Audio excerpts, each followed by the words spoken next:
Hello everyone, welcome to Biosafari. Principle of inheritance and variation की series में आज हम नए टॉपिक को डिस्कस करेंगे। देखो, इससे पहले जो वीडियो थी उसमें हमने पढ़ा था एक्सेप्शन टू मेंडेलियन प्रिंसिपल्स, जिसमें हमने इनकम्प्लीट डोमिनेंस को डिस्कस किया था। आज का जो हमारा टॉपिक है वो है मल्टीपल एलिज्म और कोडोमिनेंस। ये भी दोनों एक्सेप्शंस में आती है। तो आइए स्टार्ट करते हैं। देखो, हमारा फर्स्ट टॉपिक है मल्टीपल एलिज्म। मल्टीपल एलिज्म का मतलब होता है कि हमारे पास दो या दो से ज़्यादा एलील्स है किसी भी एक जीन्स के लिए। तो it is the presence of more than 2 alleles for a gene.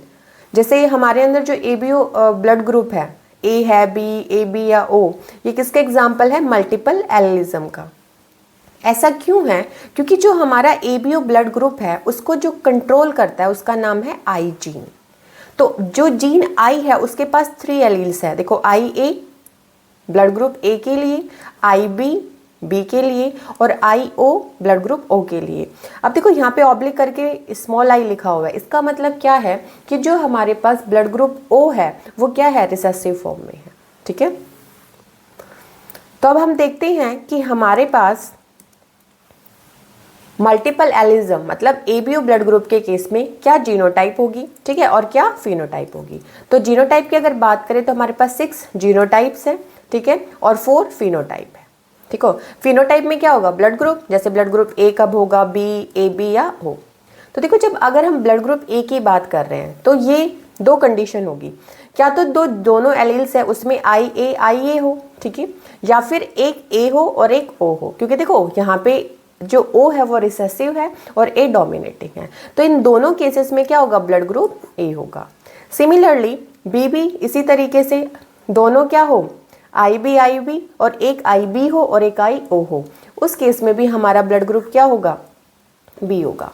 लेकिन जब हम ए बी की बात करते हैं तो ए बी में कॉम्बिनेशन सिर्फ एक ही होता है कि एक हमारा आई ए होना चाहिए, दूसरा आई बी होना चाहिए। और लास्ट जो हमारा ब्लड ग्रुप है वो आता है ओ अभी बताया रिसेसिव फॉर्म में है। तो जब भी हम किसी रिसेसिव ट्रेट को एक्सप्रेस करते हैं तो हमारे पास वो क्या है? होमोजाइगस कंडीशन में प्रेजेंट होना चाहिए। तो यहाँ पे आई ओ और आई ओ जब प्रेजेंट होगा तो हमारा ब्लड ग्रुप क्या होगा? ओ होगा। अब ये तो हमारे एबीओ ब्लड ग्रुप की बात थी। अगर हमें मल्टीपल एलिज्म के केस में नंबर ऑफ जीनोटाइप निकालने तो उसके लिए हम फॉर्मूला यूज करेंगे n/2 n+1। और यहाँ पे जो n है वो किसको डिनोट करेगा? नंबर ऑफ एलील्स को। जैसे ब्लड ग्रुप के केस में जो आई जीन है उसके पास कितने एलील्स है? 3। तो हमारा n क्या हो गया? 3 हो गया। तो इस फॉर्मूले के अंदर हम क्या करेंगे? n की वैल्यू पुट करेंगे।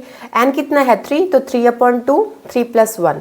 तो जब इसको हम सॉल्व करेंगे तो हमारे पास क्या आएगा? 6। तो इससे पहली स्लाइड में हमने पढ़ा कि हमारे पास टोटल कितनी जीनोटाइप होती है? 6 जीनोटाइप होती है। तो ये फॉर्मूला याद करके भी आप नंबर ऑफ जीनोटाइप निकाल सकते हैं in case of multiple allelism. Okay, देखो, फिर जो हमारा जो थर्ड टॉपिक था एक्सेप्शंस के केस में वो हमारा आता है codominance.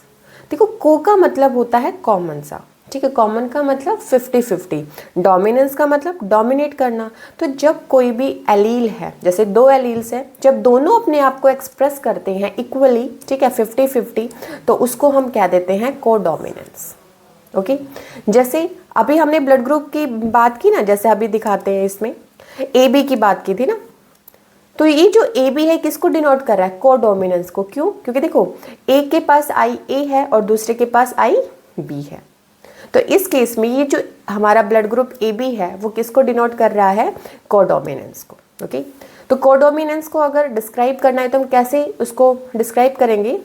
Both alleles express themselves equally, कि दोनों जो एलील्स होते हैं वो अपने आप को इक्वली एक्सप्रेस करते हैं। And there is no mixing of effect of both alleles, और दोनों में इफेक्ट का कोई मिक्सिंग नहीं होता। ऐसा नहीं है जैसे हमने इनकम्प्लीट के केस में पढ़ा था कि रेड है हमारे पास वाइट है, दोनों मिलके क्या हो गया? पिंक आ गया। ऐसी कोई कंडीशन कोडोमिनेंस के केस में नहीं होती। तो जो हमारे पास हाइब्रिड प्रोजेनी आती है, हाइब्रिड का मतलब जब हमारे पास F1 जनरेशन आएगी तो वो दोनों पेरेंट्स के क्या करेगी? रिजेंबल करेगी। Okay, example ABO blood group जो हम AB के केस में देखते हैं। ओके, देखो जो हमारा ABO ब्लड ग्रुप है उसमें हमारे पास एलील IA है, वो क्या प्रोड्यूस करता है, एन एसिटाइल ग्लैक्टोसामाइल ट्रांसफरेज एंजाइम, ठीक है।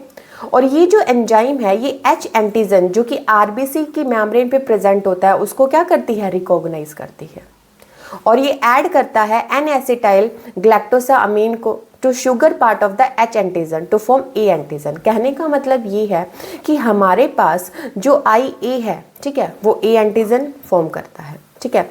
इसी तरीके से अगर हम B की बात करें तो जो हमारा एलील IB है वो क्या प्रोड्यूस करेगा, ग्लैक्टोसाइल ट्रांसफरेज एंजाइम, ठीक है। अब ये जो एंजाइम है ये ग्लैक्टोज को शुगर पार्ट के साथ क्या करेगी, ऐड करवाएगी, ठीक है, जिससे हमारा B एंटीजन बनेगा।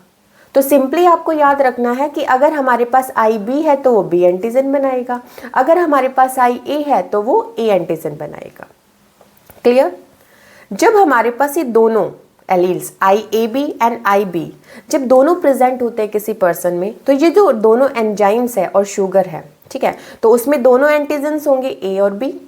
ऑब्वियस सी बात है कि अगर हमारे पास IB है तो वो क्या करेगा, B एंटीजन बना रहा है, IA है तो वो क्या कर रहा है, A बना रहा है। इसका मतलब हमारे पास दोनों एंटीजन्स है, and this is because of codominance. ये किसकी वजह से हो रहा है, कोडोमिनेंस को, क्योंकि जो AB ब्लड ग्रुप है, ये जो एलील्स है, ये कोडोमिनेंस की वजह से क्या कर रहे हैं, अपने अपने एंटीजन को शो कर रहे हैं, और इसी वजह से जो पर्सन है उसका ब्लड ग्रुप क्या है, हमारे पास क्या हो जाएगा, AB हो जाता है, ठीक है।